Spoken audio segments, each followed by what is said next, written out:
completed 10 rows, and that achieves the desired width of my headband or ear warmer.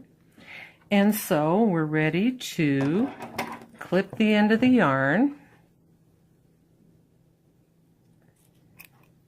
And to finish, all we do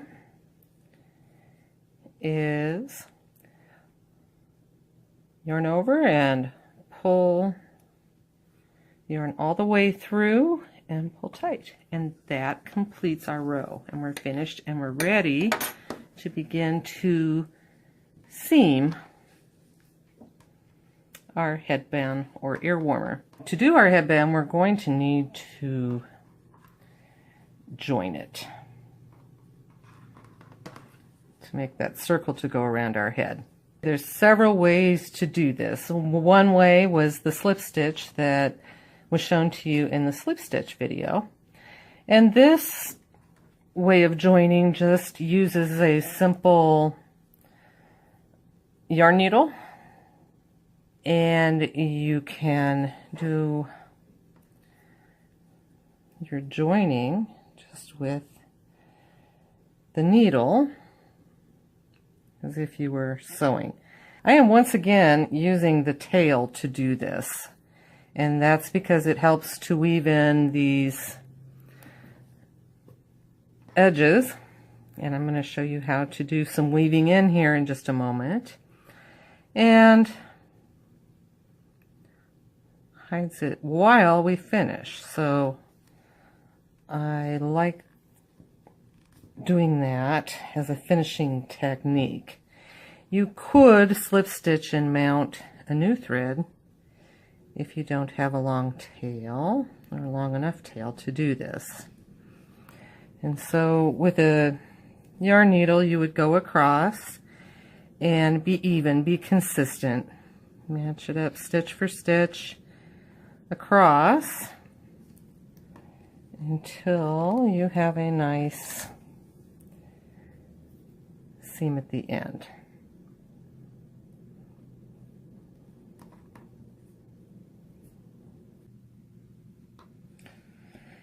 Pattern will often have you weave in the ends at the end of the pattern, and that's a finish that gives a more professional look to your work. You don't want these scraggly ends hanging off, and so we want to be able to weave them in and get them out of the way in a nice,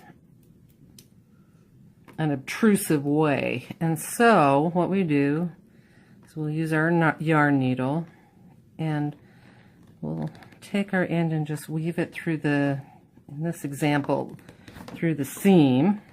All right. If you wanted a very, very secure type of finish, you might come back the other direction. Just make sure it's not visible on the other side. I'm on the seam side, so I don't want it to show on this side. And then we'll just pull it very tightly and snip up close, and the tail will kind of disappear when we pull it out a little bit. And that is how you weave in your ends. The seam has been joined, and at this point you could say that your headband is completed. I did 10 rows and I tried it on, and it's the correct diameter to fit around my head. And I used a slip stitch to do the seam to join it, and we could call it ready to go. You can also at this point make some adjustments so that you wouldn't have to take out your work and start all over again. You might have seen some of the examples at the beginning where some of the people chose perhaps to do a gather.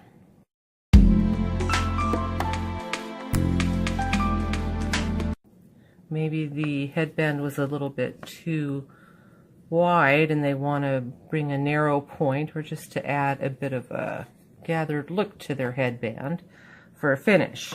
Now to do that, you go ahead and fan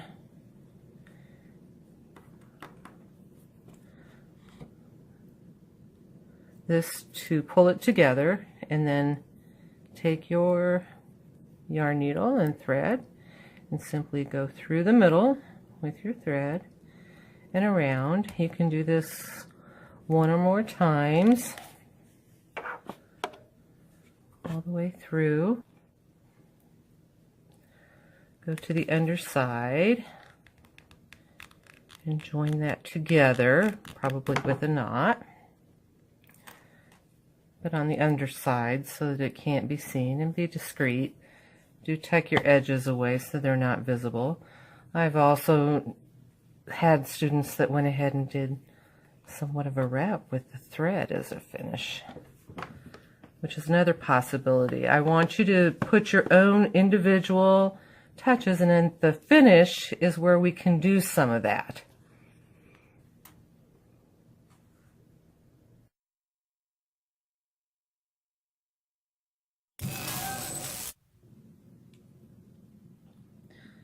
One of the great things about crochet is that you have an automatic delete button. So don't worry if you make a mistake or you don't like what you've done. You can always take out your hook and pull the yarn, and you can pull out your work to the point where you want to redo it. You can even pull it all the way out. So you have many chances to give it a try, so don't worry if it's not turning out the way you want, or that if you make a mistake, you can correct all of your work. And this works for any of our stitches and even our slip knot.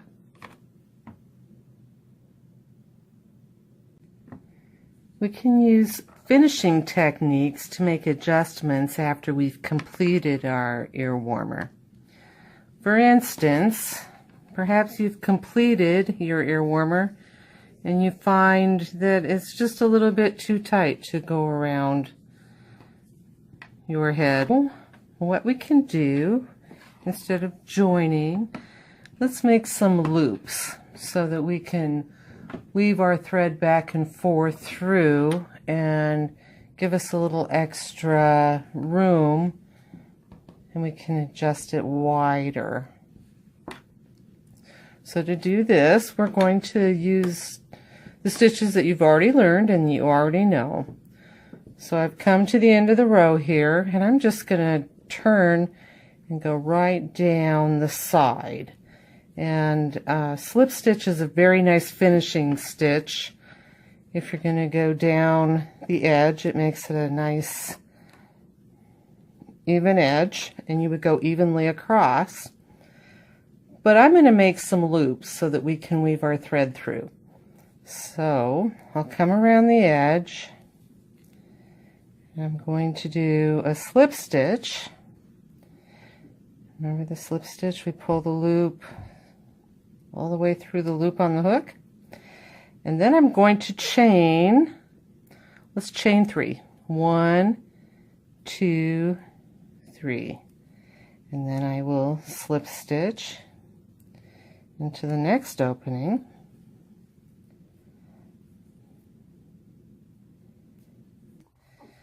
Then we're going to chain 3 again. 1, 2, 3. We're going to go ahead and slip stitch. We're going to do this all the way across. Going slip stitch, chain 3, and we're doing our last slip stitch up the side. And so now we have some loops here that we can use to weave a thread back and forth across. We're going to go ahead and do this across the opposite side, just as we've done here. I'm going to use this pink yarn as a tie, and that can be done, I think, with a simple chain stitch.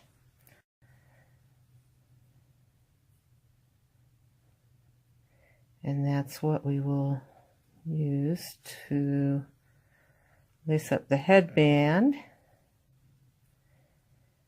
and allow it to be adjusted a little bit larger. All right, I think this is long enough, so I'll go ahead and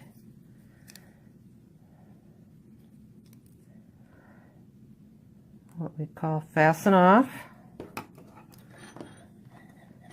Now we'll pull the yarn all the way through and fasten off. Here you can see how loops and lacing can give you some room to make this a little larger and stretchier. If we needed to make this a little bit tighter, then we could use our loops and then sew some buttons and attach the headband a little tighter and adjust it that direction for a better fit. The important thing to remember is to use your imagination and your style and your creativity and make it all your own.